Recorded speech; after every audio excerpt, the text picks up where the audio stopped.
Ignition sequence start. 6, 5, 4, 3, 2, 1, 0. Liftoff. We have a liftoff.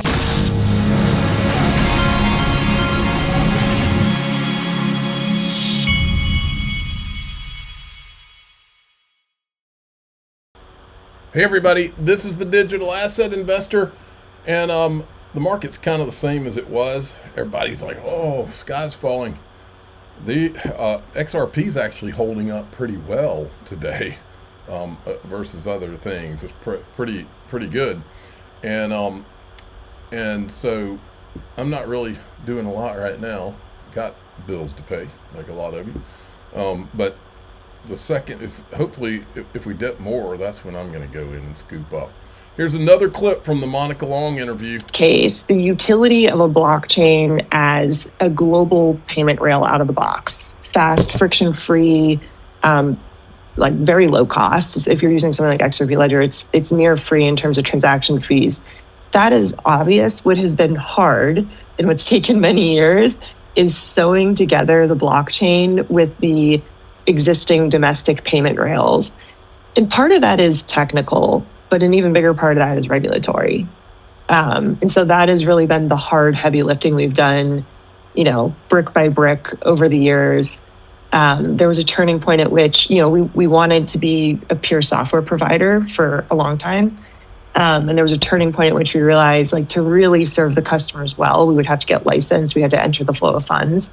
So that's been, I think, another kind of key asset that maybe not so well known or appreciated about what we're doing. Interesting stuff. Look at this. What a beautiful picture this is. The U.S. Crypto Strategic Reserve. And there's XRP.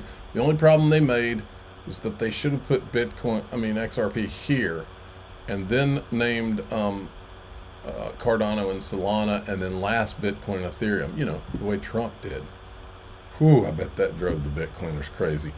Here's another excellent clip from Digital Perspectives, Brad Combs and Greg Kidd. There's that saying, a coward, what's the difference between a coward and a hero? And a hero is a coward that doesn't have any other options. So I guess they have to be a hero, right? Yeah. So once you see yourself in that situation, then risk begins to invert itself and you think about the risk of not taking a risk.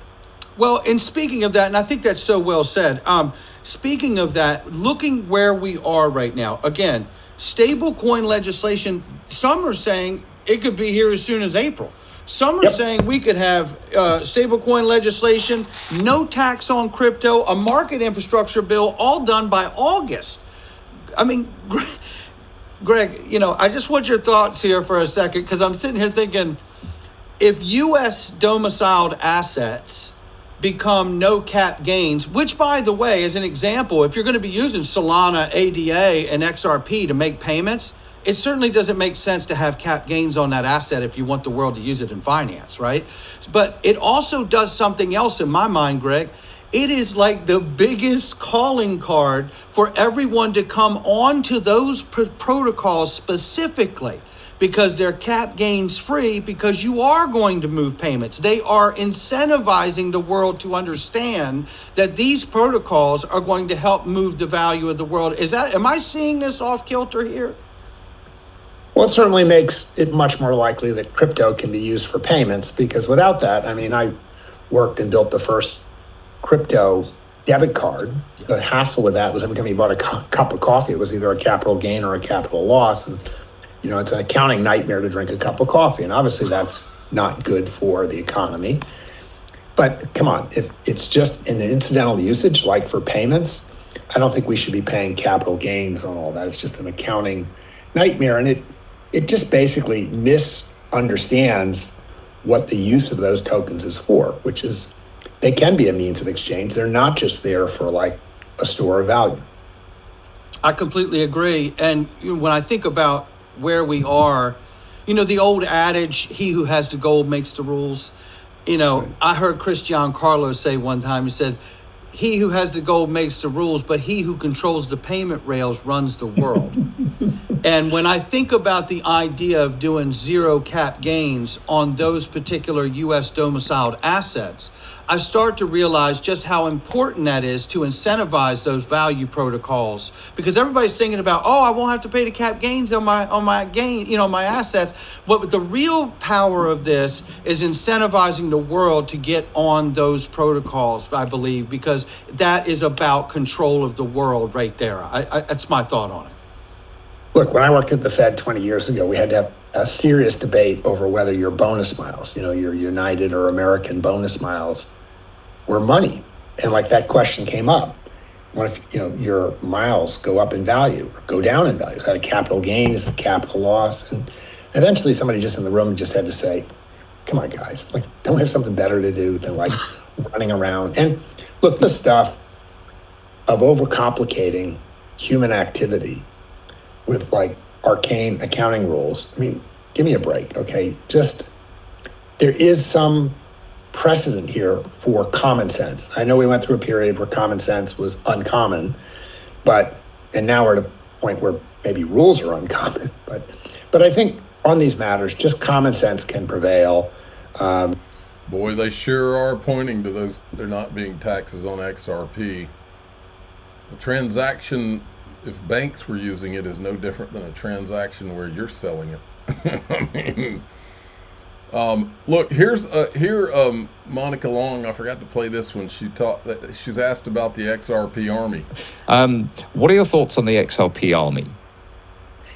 I mean, I think it's a one of a kind community, very global, very tight knit, and really enthusiastic. They're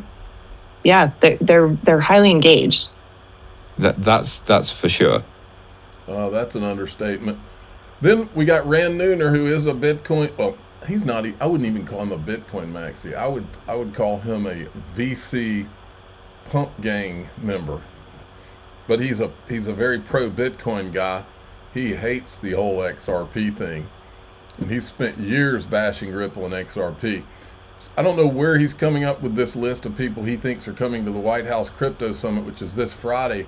But look at the top of the list: Donald Trump in the administration, Bo Hines in the administration, David Sachs in the administration, and right after that, Brad Garlinghouse of Ripple, Brian Armstrong, Michael Saylor, Paul Ardino, Kyle Samani, that's Multicoin Capital guy, Kathy Wood, Charles Hodgkinson actually, Jeremy Allaire, Antonelli Yakovo, whatever, Vitalik. Now, that's what's interesting so far. You haven't seen the Ethereum guys anywhere near this administration so far. This is the guy from Chainlink. Okay, this guy's from the Solana Foundation. Then here's a guy from Ondo, then Mark Andreessen Horowitz, Paul Atkins, the coming in SEC chair, and the Winklevoss twins. You heard what the guy said. You're speaking Romanian, but I think you understand exactly what he said. Okay, now, chances are Brad Garlinghouse is going to be there. Then Brian Armstrong probably going to be there. Then Michael Saylor probably going to be there. Now we start moving down here. I think Charles Hoskinson is definitely going to be there, which is probably not good for me because I've also applied to be there, right? Because I've also applied to go there. I wrote them an email saying, look, we are one of the biggest streaming media channels out there, and we want to come and cover the event. We won't stream the event, but we want to I would tell them to go and look at all the tokens that he's been pumping all these years. You wouldn't want him anywhere near your White House if you saw that. Be part of the media that actually covers this event. I think Andreessen Horowitz will be there. I think Paul Atkins will be there because he's part of the working group. Probably the Winklevoss twins will be there. So this is who we think will actually be there from the United States. And I think what they're going to be doing is not necessarily talking about the Bitcoin strategic reserve or the crypto strategic reserve. But I think it's going to come down to a conversation of how to bring the builders back into the United States. I think what they're going to do is they're going to be true. How about give them a tax incentive? To this, where they say to make the US the crypto capital of the world. And so I think the topics for discussion will be tax breaks for trading potentially US coins, like maybe no capital gains if you trade a made in USA coin. That could actually happen. Those are the type of things that could happen. Also, they may talk about how to fund the strategic reserve, because this guy was commenting around taxation is theft, it should be kept to a minimum. And David Sachs said, nobody announced a tax or spending program. Maybe you should just wait to find out what's actually being proposed, right? So maybe they're going to propose how to fund the Bitcoin strategic reserve. That is another thing that may be discussed.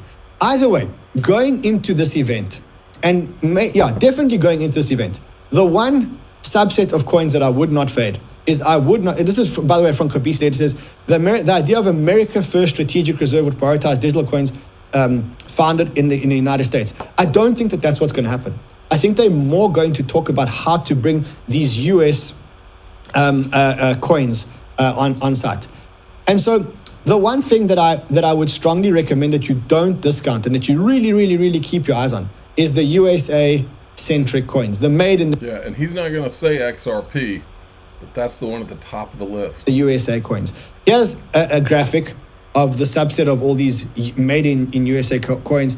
Ondo, Link, Injective, Uniswap. Like, you can pretty much see them over here. And I'll leave this, I'll actually retweet this. You can go and look at it on my Twitter, @CryptoManRun. Maybe we can just repost that. But you should keep an eye for, by the way, I like this account. This the Quinton 048 is a very bullish post. I've been following quite a bit. So I would look for these USA-centric coins, because it does feel to me like they are going to give an advantage to USA-centric coins. You know Trump, that's how he is. He's emotional. He's all about bringing everything back onshore, bringing manufacturing onshore. Does something happen to my tea or not? Okay, you get the picture. And then here, there's a poll done by Paul Barron. Let's hit the refresh button on that. Who will be at the White House Crypto Summit on Friday? Brad Garlinghouse wins hands down, 70.9%. And by the way, did we see Michael Saylor on his list? I don't think we did. Oh, there he is. I'm sorry, we did see him. Okay. Michael Saylor, I'm sure, will be there. And then, look at this. The White House is pleased to announce its support for CRA, introduced by Ted Cruz and Mike Carey, to rescind the so-called broker DeFi rule, an 11th hour attack on crypto community by the Biden administration. We keep winning, folks. Now, this is going to be interesting in DAIXRP.com. That's my Patreon, or you can go join through YouTube. At the bottom of this video, there's a join button. What we're going to do our extended video with no commercials as usual. But what we're going to talk about, if you just look around, you can see everything we've been talking about for all these years about XRP. You can see it forming right before your eyes. And I believe that this tax thing is a critical part of it. I believe systemic risk is a critical part of it. You're seeing the markets are freaking out over credit and all this. I'm going to just do a reminder, and I'm also going to show you a theory on the tax angle of all this. Think of a tax-free XRP and what would happen if that happened. I'm the digital asset investor. I'm not an investment advisor. This is for entertainment purposes only. Please subscribe, hit the like button, tell your friends and family. Away we go.